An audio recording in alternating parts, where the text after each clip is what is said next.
يا أيتها النفس المطمئنة ارجعي إلى ربك راضية مرضية فادخلي في عبادي وادخلي جنتي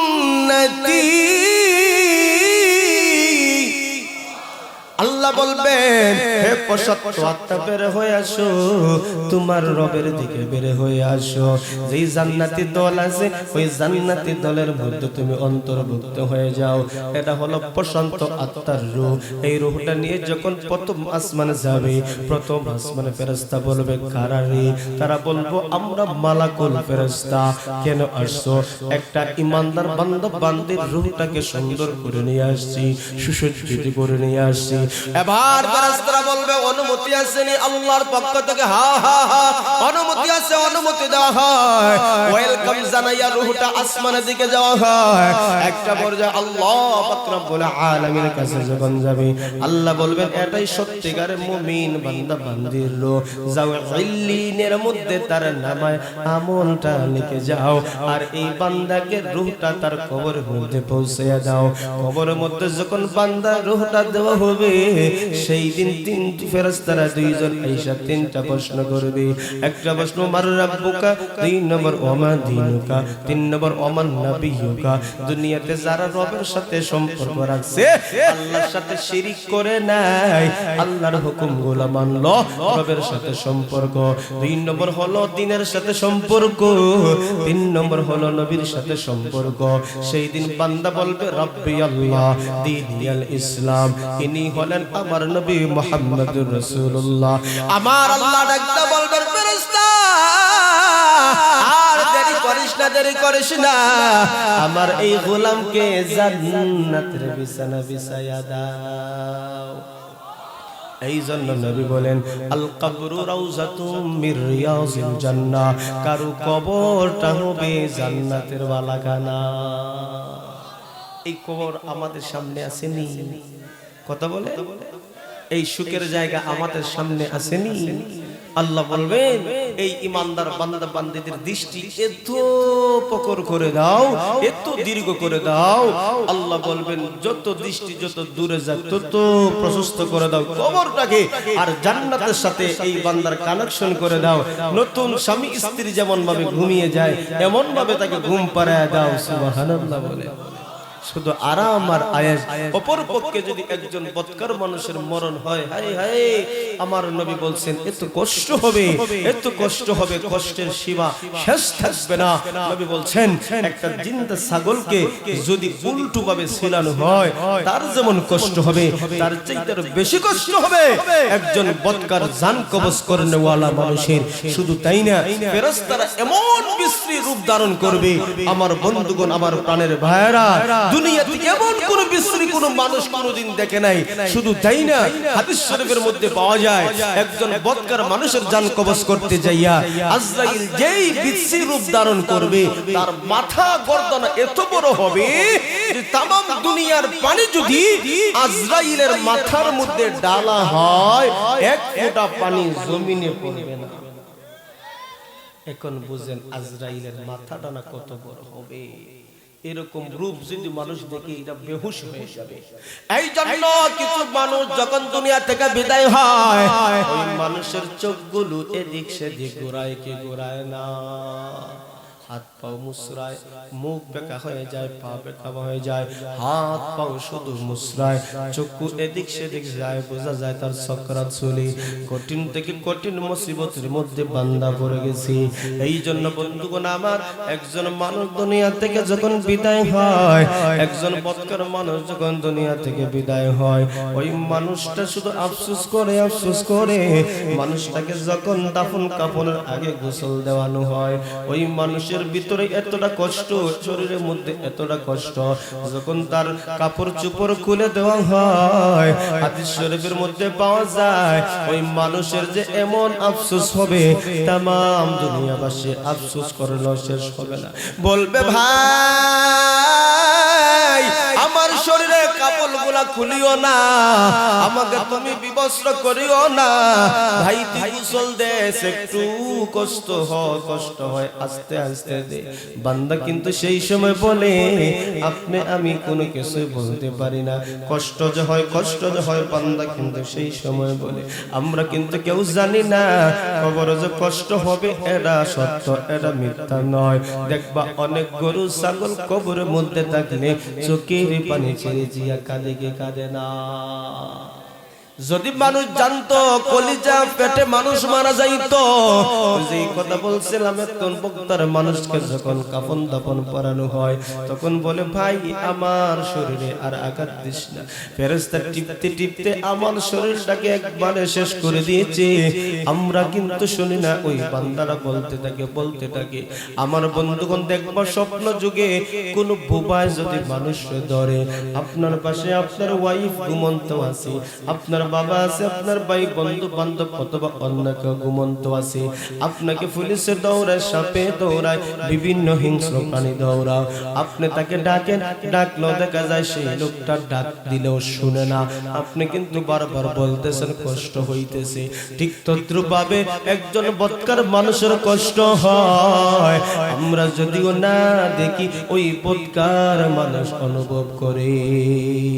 এবার শুনেন ওই বদকার মানুষের জানটা কবজ করার পরে তাকে যখন কাফন দাফন করার জন্য কবর নিয়ে যায়, যখন মানুষ চার পাওয়ালা চকির মধ্যে লইয়া যায়, বলে বন্ধু কোথায় নেস রে ভাই, আমি তো দেখি শুধু আগুন আর আগুন, আমি তো শুধু দেখি কষ্ট আর কষ্ট, আমার নিও না।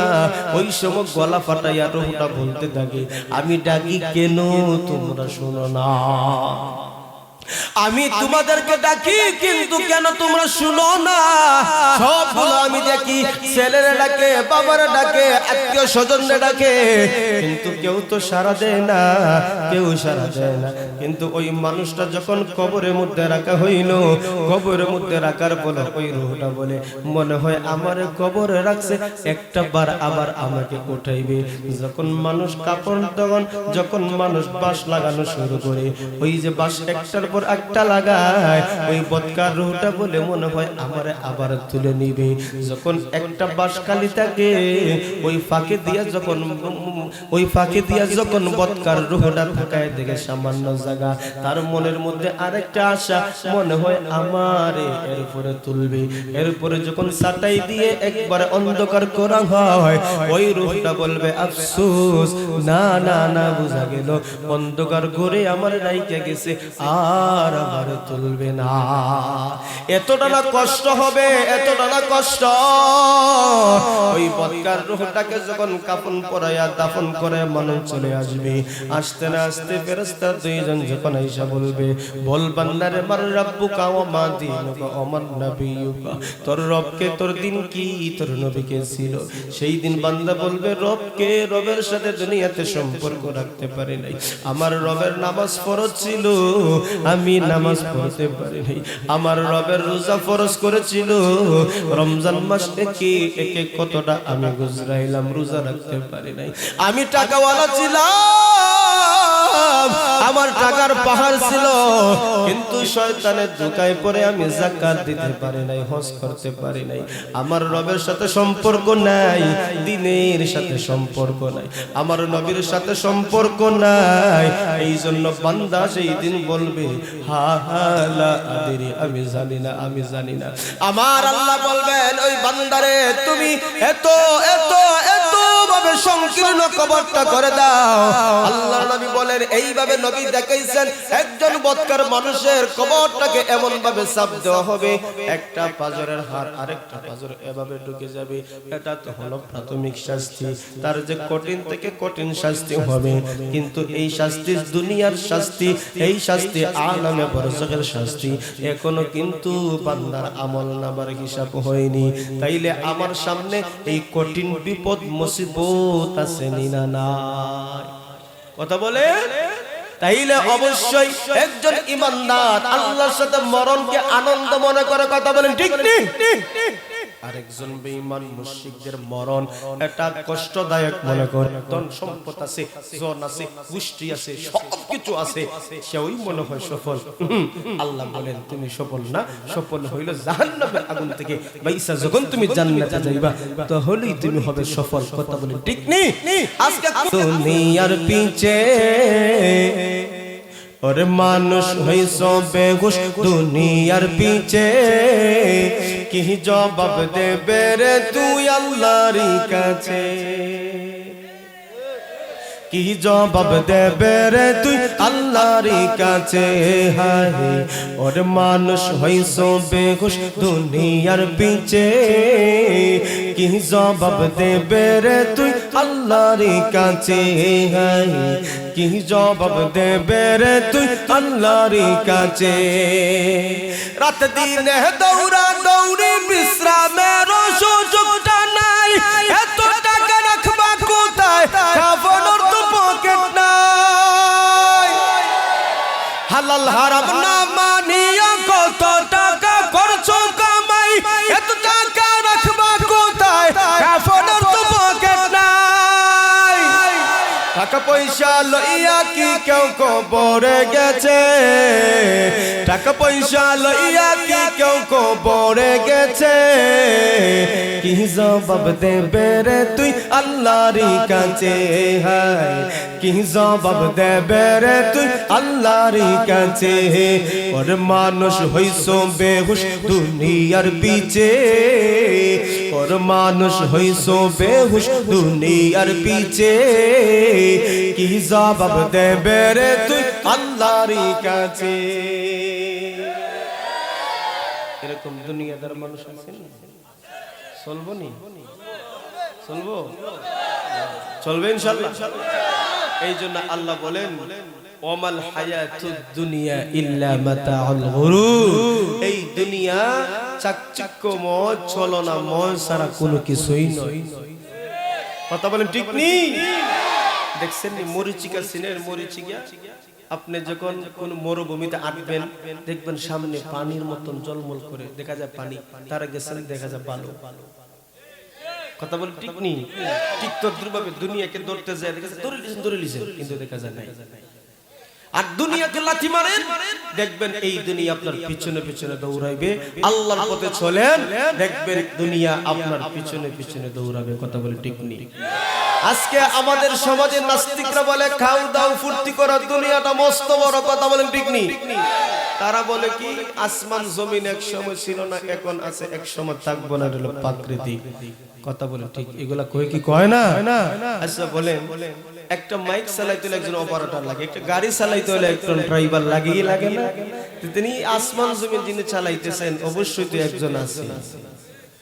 কথা বলেন ঠিক নেই? আজকে আমাদের সমাজ প্লাস্টিক মুরতাদরা মুসলমানদেরকে ঈমান হারা করার জন্য চতুর্মুখী ষড়যন্ত্র জাল ফেলেছে। কথা বলে ঠিক কিনা? অবশ্যই অবশ্যই আমাদের ঈমানটাকে মজবুত করতে হবে, আমল দিয়ে সাজাতে হবে। প্লাস্টিক মুরতাদ যদি কোন সময় আমার আল্লাহকে নিয়ে, ইসলামকে নিয়ে, রাসূলকে নিয়ে যদি ব্যঙ্গচিত্র করতে হয়, রক্ত দিতে হলে রক্ত দিতে হবে, জীবন দিতে হলে জীবন দিতে হবে। তারপরও প্লাস্টিক মুরতাদের সাথে মুসলমানের আপোষ হবে না, হবে না। কথা বলে ঠিক কিনা?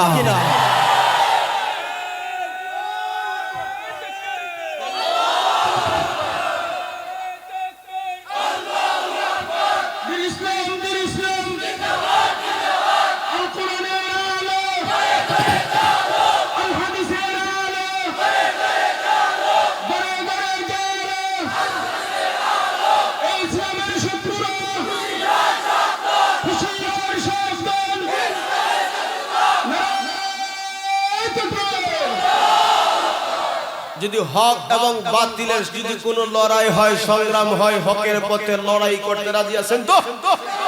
কথা বলে রাজি আছেন? যদি এই মুহূর্তে জিহাদের ডাক আসে, জিহাদের ময়দানে যেতে প্রস্তুত আছেন না নাই? আওয়াজ দেন আছেন না নাই? দাঁড়িয়ে প্রমাণ করে দেখাও দেখি আল্লাহকে। দাঁড়ান দাঁড়ান সকলে দাঁড়ান। নারায়ে তাকবীর, নারায়ে তাকবীর। দিন ইসলাম, দিন ইসলাম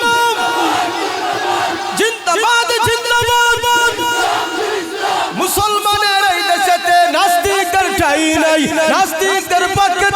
তাদের কোনো রক্ষা নাই।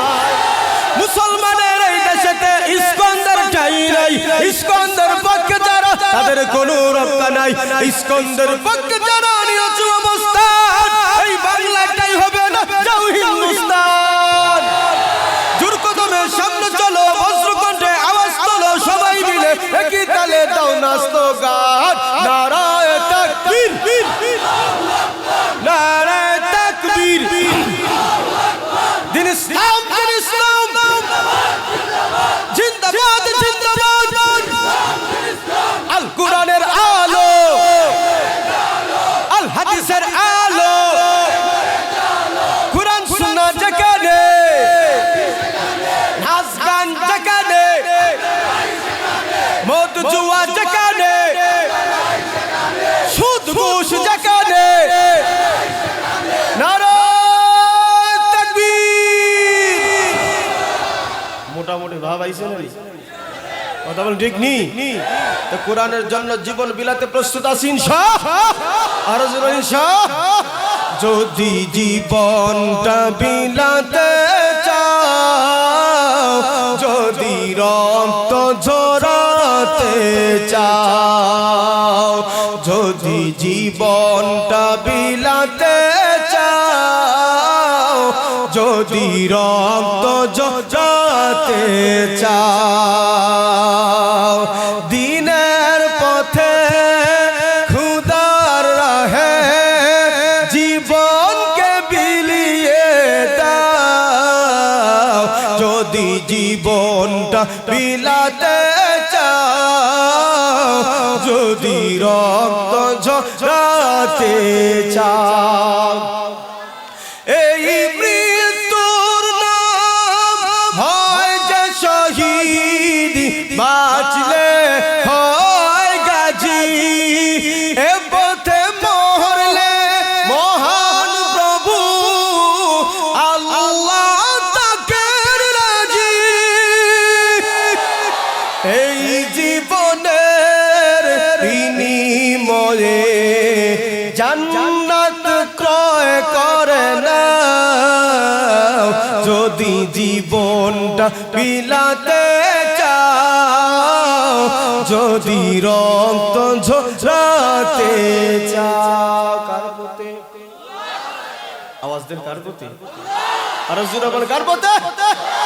ওই ঘরের কোণে বসে মরার দাম তো নেই কোনো, খাম কাছে রে বাইরে এসো, বাতিলকে আঘাত হানো।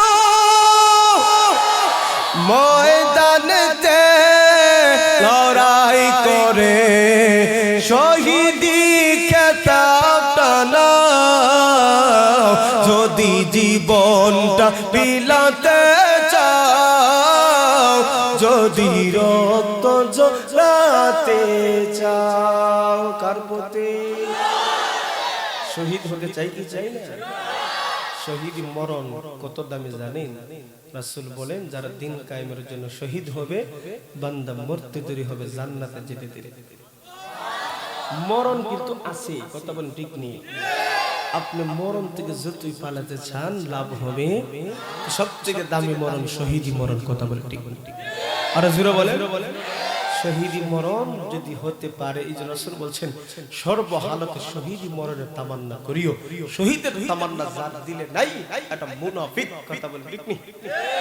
এই জন্য আসুন আমার বন্ধুগণ, আমার প্রাণের ভাইরা, হাদিস বলেছিলাম কারোর জন্য কবর হবে জান্নাতের বালাখানা, আবার কবরটা হবে কারোর জন্য জাহান্নামের গর্ত।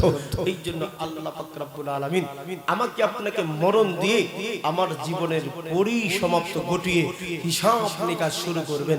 সেই দিন যদি আল্লাহ বলে বান্দা হিসাব দে, তাইলে কি পারবো? পারবো না। এই জন্য আমরা আল্লাহর কাছে দোয়া করি, আল্লাহ যেন আমাকে আপনাকে বিনা হিসাবে জান্নাত দান করে। কিয়ামতের কঠিন ময়দানে আমার আল্লাহ বিনা হিসাবে একটা জামাত জান্নাতে পাঠাই দিবেন, এদের কোনো হিসাব হবে না। আল্লাহ পাক যেন আমাকে আপনাকে সবাইকে বিনা হিসাবে জান্নাতের জন্য কবুল করুন। আর জোরে বলেন আমিন। এই দুনিয়া থেকে আমাকে আপনাকে আখের ফসলটা কামাই করে নিতেই কথা বলে নিতে। এই জন্য রাসূল বলেছেন আদ-দুনিয়া মাজরাতুল আখিরা, দুনিয়া হচ্ছে আখিরাতের ফসল কামাইয়ের জায়গা। রাসূল বলেন মামবাকা মিন খাশিয়াতিল্লাহ হারামাল্লাহু আলাইহিন নার, বান্দা বান্দী যদি আল্লাহকে ডরাইয়া ভয় করে একটা ফোঁটা চোখের পানি জমিনের মধ্যে ফালাইতে পারে, আর এই এক ফোঁটা চোখের পানি যদি জাহান্নামের আগুনের মধ্যে নিক্ষেপ করা হয়, জাহান্নামের আগুন পুরাইটাই নিভে যাবে। আর একটা জোরে কোন, তাহলে মরণের ভয়ে, জাহান্নামের ভয়ে, আযাবের ভয়ে বেশি বেশি কাদার দরকার আছে না নাই? আজ কানে কাল কি হবে তা জানি না, শুধু তুলতে চায়াকের ফসল। আমরা যে আল্লাহর পাগল, আমরা যে আল্লাহর পাগল, আমরা যে আল্লাহর পাগল, আমরা যে আমরা কার পাগল? আওয়াজ দেন না, আমরা কার পাগল? একটা লাইন আমরা গাইতে পারি না সকলে মিলে? কথা কোন না কেন পারি না? সকলে বলি আমরা যে আল্লাহর পাগল, আমরা যে জীবনের সকল চাওয়া পাওয়া হয় গো যেন ইচ্ছাতে তোমার, সইতে পারি যেন হাসি মুখে চলতি পথে বাধাঘাত কাটার, জীবনের সকল দেওয়ানে হয় গো যেন ইচ্ছাতে তোমার, সইতে পারি যেন হাসি মুখে চলতি পথে বাধাঘাত কাটার, ভুল হলে হই যেন অশ্রু সজল, ভুল হলে হই যেন অশ্রু সজল। আজ কানে কাল কি হবে তা জানি না, শুধু তুলতে চায়া খের ফসল। আমরা যে আল্লাহর পাগল, আমরা যে আল্লাহর পাগল, আমরা যে আল্লাহর পাগল, আমরা যে আল্লাহর পাগল। আমরা কার পাগল হতে যাই? আরে আওয়াজ দেন না, কার জন্য? আল্লাহর জন্য পাগল হইলে সোজা জান্নাত। কথা বলে ঠিক নি? আল্লাহ পাক আমাকে আপনাকে সকলকে তৌফিক দান করে সকলে বলেন আমিন। মাইকের আওয়াজ যে ভালো, মনে চাই শুধু চলবে, যাইতে হবে অনেক। এই বুকে শত আশার জাল বুনেছি, তোমাকে পাওয়ার মোহে মদিনার পানে আমি কত ছুটেছি, ও তোমাকে পাবো বলে ওগো নবী আহমদ। এই বুকে শত আশার জাল বুনেছি, তোমাকে পাবো বলে মনের দুয়ার খুলে কত রাত নির্ঘুমে জেগে রয়েছি, তোমাকে পাবো বলে মনের দুয়ার খুলে কত রাত নির্ঘুমে জেগে রয়েছি, ও তোমাকে পাওয়ার আশে গভীর নিশীতে প্রভুর কাছে কত জল ফেলেছি, তোমাকে পাবো বলে ওগো নবী আহমদ। এই বুকে শত আশার জাল বুনেছি। নবীর দিদার পাওয়ার ইচ্ছা আছে না? আছে। তো বেশি বেশি করে নবীর সুন্নাত পালন করি, নবীর প্রতি বেশি দুরূদ পড়ি। স্বপ্নে হলো নবীজি দেখা দিবেন তার গুনাহগার উম্মতদের। ইনশাআল্লাহ।